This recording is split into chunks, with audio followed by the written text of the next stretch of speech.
In today's video, I am going to teach you how to write maths equations in Google Forms quiz.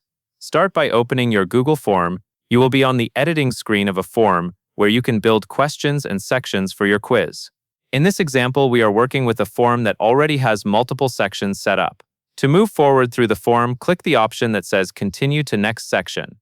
Then click Continue to Next Section again to advance to the area where you want to place your maths equation. Now you will add the equation as an image. Because Google Forms does not natively type full math notation in the same way a document editor does. First, click the image area you want to work with, and then click the highlighted image icon to insert an image. Keep clicking the highlighted areas shown in the form editor to ensure you have selected the correct spot where the equation image should appear. When the Insert Image window opens, choose By URL. This option is useful when your equation is already hosted online or generated from a link. Click into the URL field and type or paste the image link for your maths equation.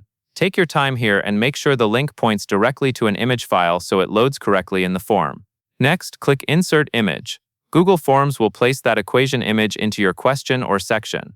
After the image appears, click the image to select it so you can adjust how it sits on the page.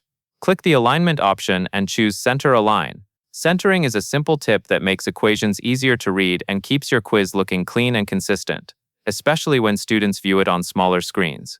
Now click into the highlighted text area near the equation and type the accompanying text you need, such as the question prompt or instructions that go with the equation. Finally, click into the next highlighted area where the equation content will be refined, and select the fraction option. This helps you format fractional expressions clearly, which is important for accuracy in maths problems. That covers everything you need to know, and that is all there is to it.